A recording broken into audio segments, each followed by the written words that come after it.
Well, hey there, friend. If you don't know me, my name's Christopher St. Michael, and I am one of the founders here at Paranormal Brothers Media.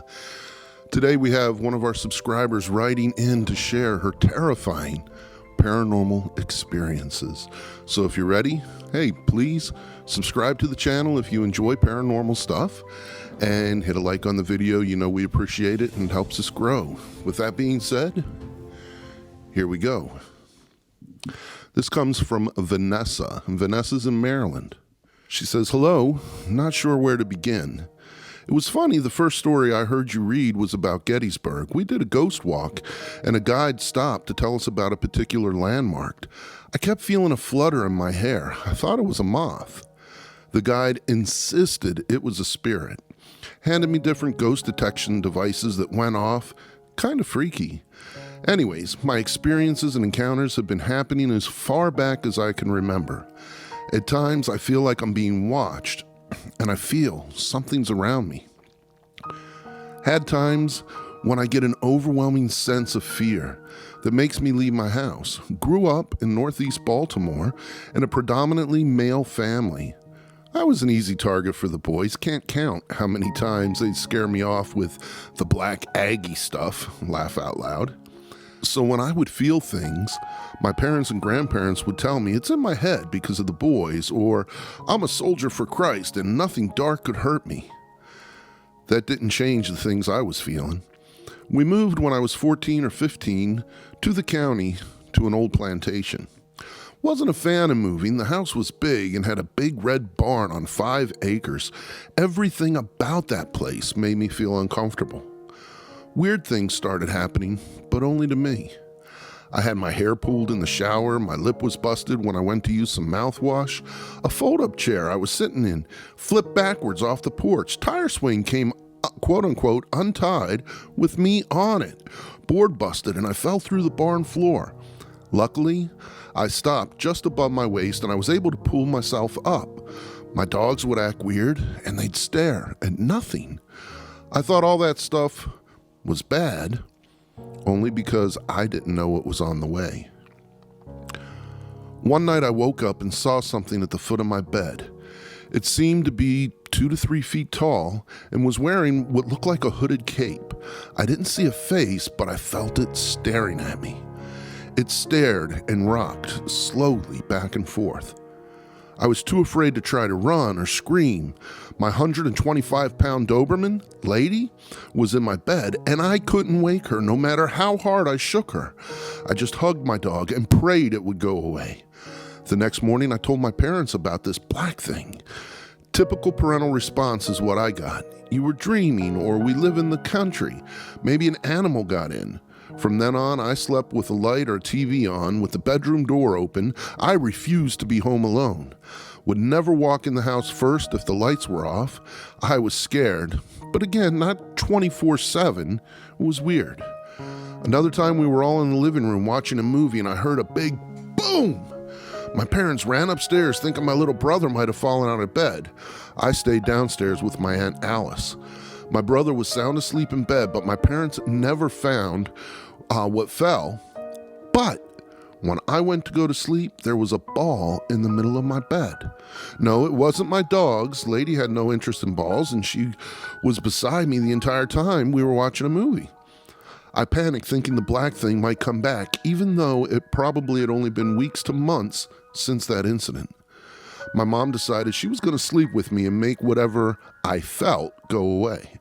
The women in my family are a little on the crazy badass side and really have no fear. So here comes my mom and my dog. Of course, she reminded me I was a soldier of Christ, and she had a few F-bombs for whatever was scaring me. I'm sure she thought I had mental issues and just wanted me to face my fears and imaginations. Well, guess what came back that night? The black thing. Guess my mom pissed it off. Just like before, I couldn't wake my dog, and now I couldn't wake my mom. So, of course, the next morning, she didn't believe me. Some time had passed, and as usual, I was a target. My Aunt Alice, my favorite aunt, would stay with us on and off. She decided her and I should have a quote-unquote seance using a Ouija board. Like that didn't say asking for trouble. My aunt believed me. She just wanted to help me either chase it away or stand up to it. So here we are with white candles burning in the bathroom that had a door to my room and another to the hallway, lights off, but well lit because of the candles. And we sat Indian style with the board on our knees. My aunt asked a couple questions and the piece moved. I'm sure it was my aunt moving it.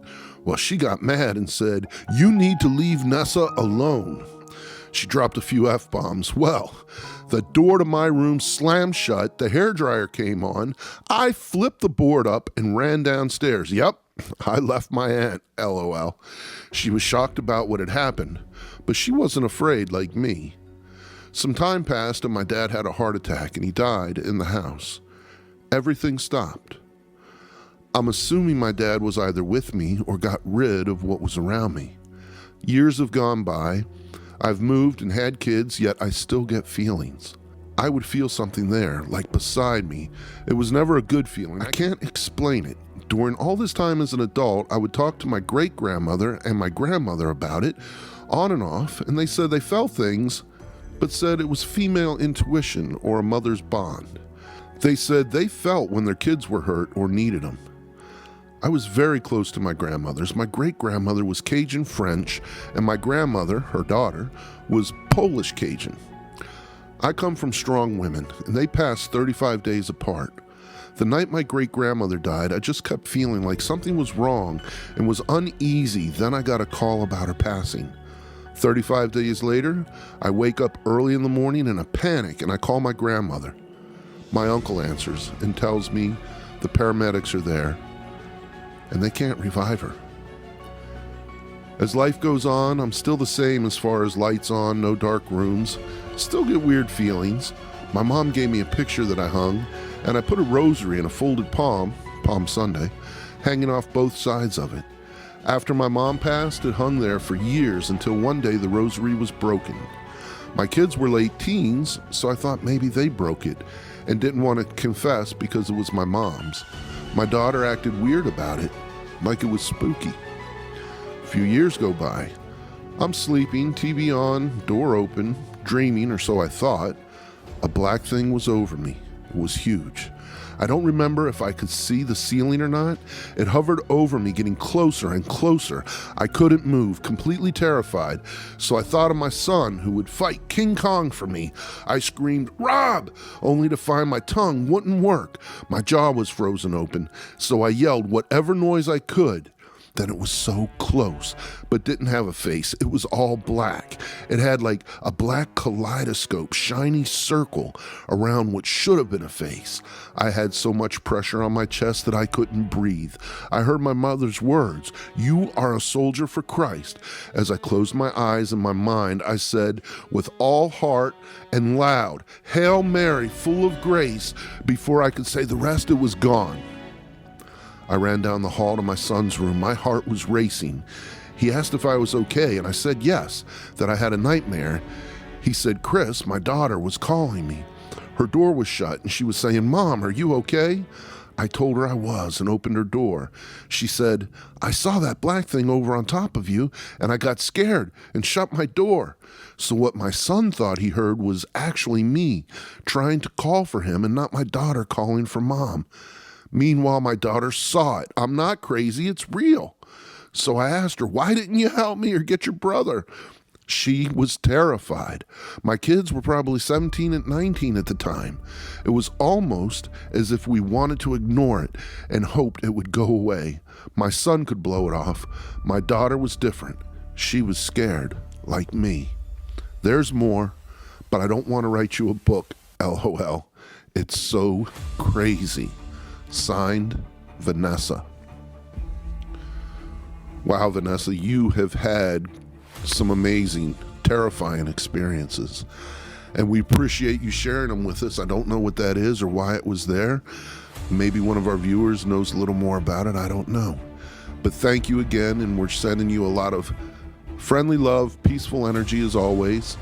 And again, if you enjoyed the video, please hit a like on the video. Please subscribe to our channel. You know we appreciate it. Check this video out.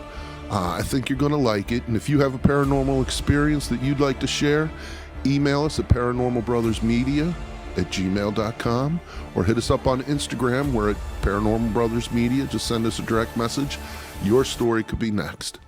I'm Christopher St. Michael. Thank you so much.